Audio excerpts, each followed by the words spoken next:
Hello everyone, welcome back to the channel and today I'm back with another lecture on gravitation. So in last lecture हमने study किया था Kepler's law of planetary motion, Newton's law of gravitation and difference between gravitation and the gravity, and the most important we studied that how the acceleration due to gravity g varies with height, depth, and what is the effect of shape of earth on the value of g. Okay, so let's start with the second part of this chapter. So first is gravitational field. Gravitational field क्या होता है? It is basically the space around a body in which its gravitational pull can be experienced by another body. मान लो हमारे पास कोई body है जिसका मास है m, ठीक है. इसके अराउंड जो स्पेस है, अगर इसमें हम कोई दूसरा मास m पुट करते हैं तो ये ग्रेविटेशनल पुल एक्सपीरियंस करेगा, ठीक है. तो इस स्पेस को हम बोलते हैं gravitational field. Next is intensity of gravitational field. जो हमारा ये ग्रेविटेशनल फील्ड है, ये इसकी इंटेंसिटी क्या है या ये कितना स्ट्रोंग है, और इसको हम बोल सकते हैं स्ट्रेंथ, ठीक है. इस ग्रेविटेशनल फील्ड की स्ट्रेंथ क्या है, इसको हम आई से रिप्रेजेंट करते हैं, और इसको क्या बोल सकते हैं हम? Force experienced bye a unit mass. मान लो हमारे पास कोई एम मास की बॉडी है, ठीक है, और ये इसका ग्रेविटेशनल ये बाउंड्री है जो रिप्रेजेंट कर रही है इसके ग्रेविटेशनल फील्ड को.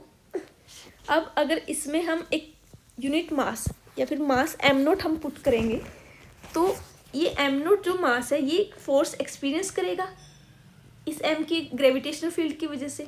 वो फोर्स क्या होगा? न्यूटन्स लॉ से हम कैलकुलेट करेंगे G M not by R square. अब हमें यूनिट मास के लिए निकालना है तो हम इसको एम नोट से डिवाइड कर देंगे, ठीक है. तो आई कितना आ जाएगा, स्ट्रेंथ कितनी आ जाएगी हमारे पास? G M R square.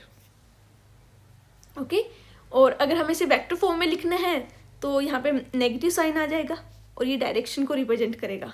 Negative sign क्यों आ रहा है? Because this is attractive in nature. So जो इंटेंसिटी है ग्रेविटेशनल फील्ड की या फिर जो स्ट्रेंथ है वो क्या है? Basically the acceleration of test mass. Because जो फोर्स हमने निकाला है उसको जब हम एम नोट से डिवाइड कर देंगे, बिकॉज हमें यूनिट मास के लिए निकालना है, so that will be equal to the acceleration of test mass. कि जब भी हम किसी यूनिट मास को उसके ग्रेविटेशनल फील्ड में रखेंगे, कैपिटल मास के ग्रेविटेशनल फील्ड में, तो जो हमारा यूनिट मास है वो कितना एक्सेलरेट होगा, दैट इज़ द इंटेंसिटी और strength of the gravitational field. अब अगर ये जो ग्रेविटेशनल फील्ड है वो अर्थ की वजह से है तो उसमें हम आर को क्या लेंगे? रेडियस लेंगे, और जो एक्सेलरेशन होगा वो होगा acceleration due to gravity G. Okay, so इसकी यूनिट क्या होगी? यूनिट होगी फोर्स पर यूनिट मास है तो न्यूटन पर केजी, और यह एक्सेलरेशन के इक्वल है तो मीटर पर सेकंड स्क्वायर. तो दोनों यूनिट हम यूज़ कर सकते हैं, और इसका dimensional formula will be equal to m0L1T-2, जो कि एक्सेलरेशन का डायमेंशनल फॉर्मूला है. Next is gravitational potential. How do we define gravitational potential? So at a point in a gravitational field, it is defined as the amount of work done in bringing a unit mass from infinity to that point without any acceleration, no change in kinetic energy. ठीक है, मान लो हमारे पास ये कोई body है मास m की, ठीक है, और ये इसका ग्रेविटेशनल फील्ड है, और यहाँ पे हमने एक पॉइंट ले लिया a. अब हमें एक यूनिट मास को जो कि अभी इन्फिनिटी पे है उसको इस पॉइंट ए पर लेकर आना है, ठीक है. अब इसके लिए हमें कुछ वर्क डन करना पड़ेगा. अगर हमें मास को यहाँ से यहाँ लेकर आना है तो उसके लिए कुछ वर्क डन करना पड़ेगा. उस वर्क डन को ही हम बोलते हैं gravitational potential.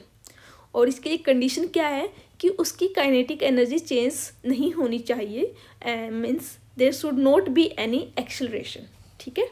so potential is equal to work done divided by mass. it is a scalar quantity और इसकी यूनिट क्या हो जाएगी? जूल पर केजी, और dimensional formula will be equal to m0L2T-2. और जब इसका फॉर्मूला हम कैलकुलेट करते हैं, यहाँ पे हम ज़्यादा डेप्थ में स्टडी नहीं कर रहे हैं, we are just revising the formulas, तो इसका फॉर्मूला हम याद रख सकते हैं. It will be equal to v equal to -gm/r. ये हमेशा नेगेटिव होगा. अब ये नेगेटिव क्यों होगा? बिकॉज देखो, समझने की कोशिश करो. यहाँ पे हमारे पास एक ग्रेविटेशनल फील्ड है. अब ग्रेविटेशनल फील्ड क्या होता है, दूसरी बॉडी को अट्रैक्ट करता है खुद की साइड। और जो ये मास है m है यहाँ पर, अब इस मास को ये अपनी साइड अट्रैक्ट करेगा। अब अपनी साइड अट्रैक्ट करेगा तो इसकी क्या होगी, स्पीड बढ़ेगी। स्पीड बढ़ेगी मतलब ये एक्सेलरेट होगा, बट हमें तो एक्सेलरेशन नहीं चाहिए, हमें तो काइनेटिक एनर्जी में कोई चेंज नहीं चाहिए, है ना। तो उसके लिए हमें उसके अगेंस्ट हमें वर्क डन करना पड़ेगा ताकि वो एक्सेलरेट ना हो, तो इसलिए हमेशा नेगेटिव होगा।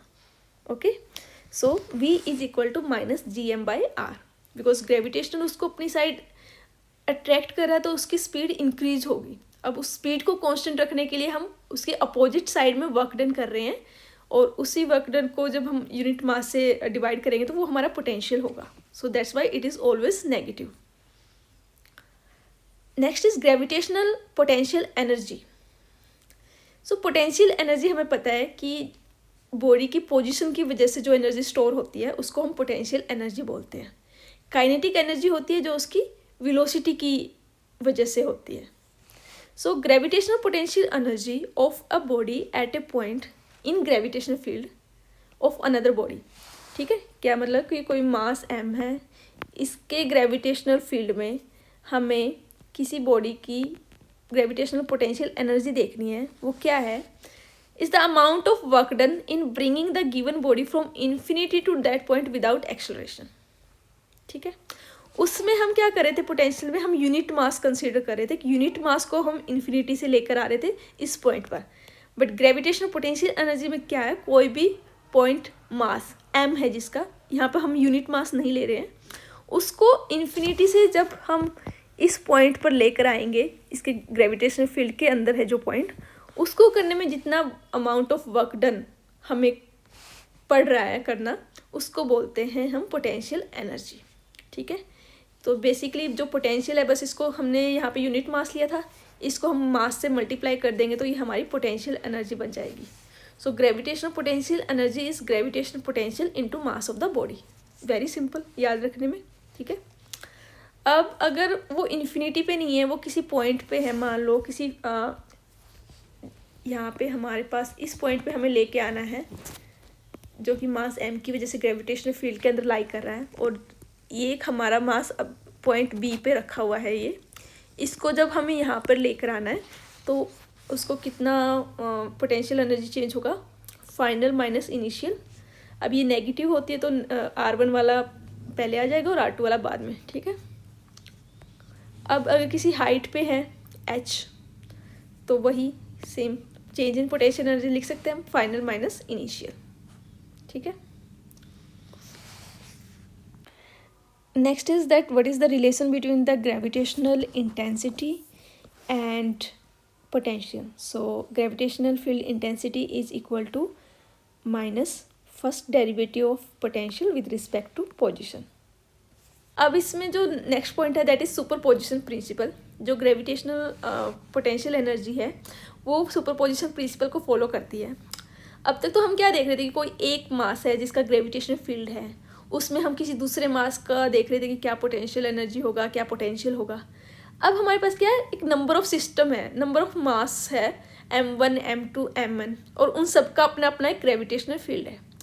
अब अगर हम एक पॉइंट मास m0 लें तो उसके ऊपर कितना उसका पोटेंशियल एनर्जी होगी सब मासेस की वजह से, उसको हम कैसे लिखेंगे, कुछ नहीं है, बस सिंपल पहले m1 की वजह से कितना है, फिर m2 की वजह से, और उन सब का सम कर देंगे।